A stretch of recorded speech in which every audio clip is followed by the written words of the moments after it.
Hey guys, good morning. Welcome to another video in a series that I call Morning Coffee with Alan.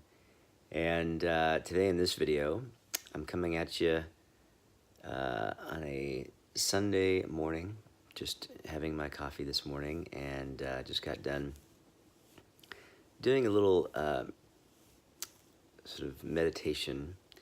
And I'm just lately I've kind of gotten in the habit of just doing about 10 minutes of meditation a morning, and I'm not perfect at it.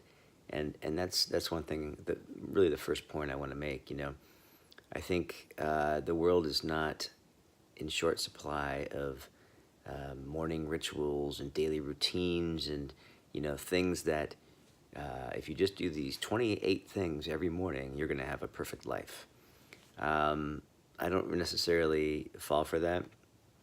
Well, I shouldn't say I don't fall for it. Sometimes I do, but in my experience, and what I would offer to you is that those morning rituals are great, and I think that discipline has a wonderful role in our lives.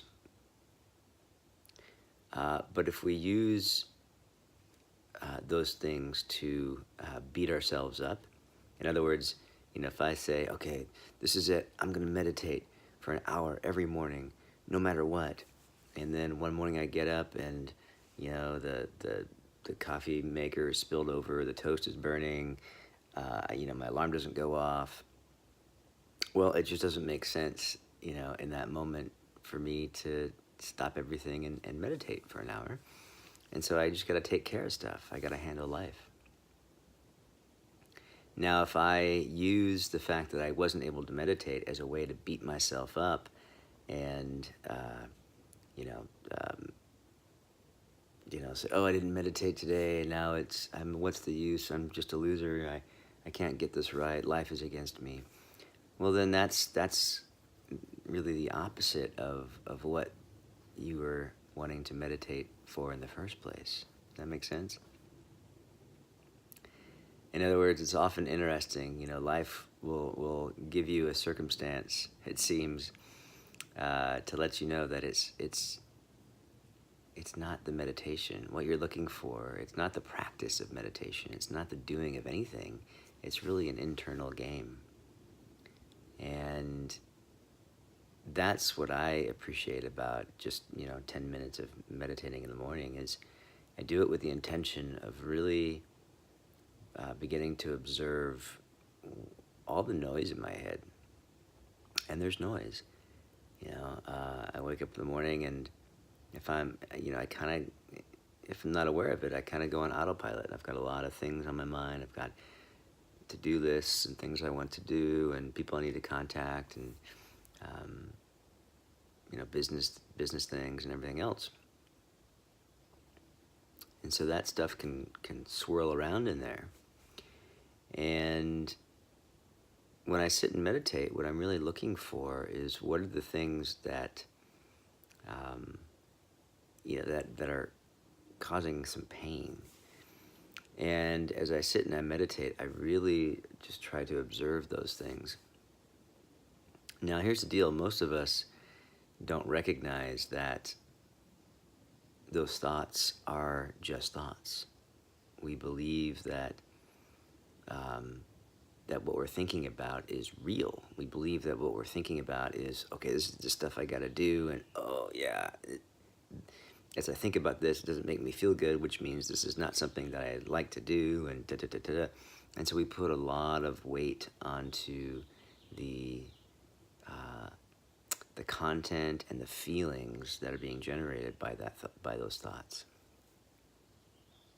And so what I like about the meditation is it just gives me a little bit of space to, if I set that intention, it gives me a little bit of space to sit back and look at what's coming up inside of me.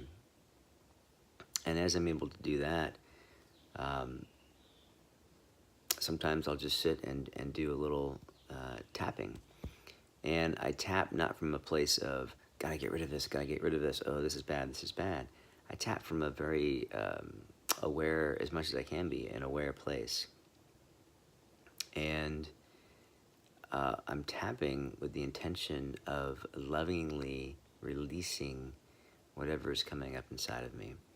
Because you can think of it like this, all that noise chatter, all the thoughts, all of the, oh, whatever they might be. You're not good enough. You're not doing this right. You should do that. You shouldn't do that. Da, da, da, da, da, da, all those things that kind of create that low-level anxiety and unworthiness or whatever it might be. I really see that as just, an innocent child, scared and afraid. And if I can just embrace those feelings that are coming up, those voices, those, the mental chatter, and not struggle with it, not fight with it, not feed it, just let it come up, and then just do a gentle round of tapping, and just affirm that I'm releasing and letting go. Well, that to me seems to be a really useful way to sort of ground and center myself.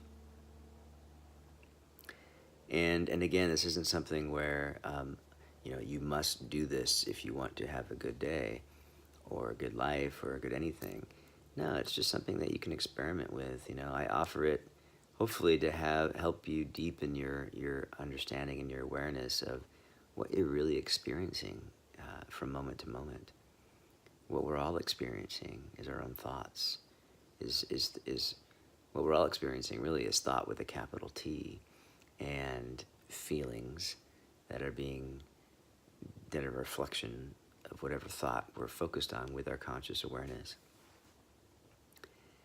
And there's something bigger at play. There's this life force, and I think that the more we can sort of make peace with what's coming up inside, the more we can live in the flow. And life seems to have a way of, taking us to the next thing.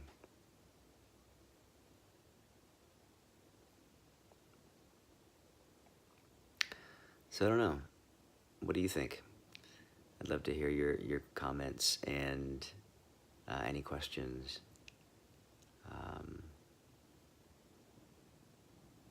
I thought there was something else there, but maybe that's it. Maybe that's good for now. All right. It's been another edition of Morning Coffee with Alan in this video series that I call Morning Coffee with Alan. And have an awesome day. All right. Cheers. Take care.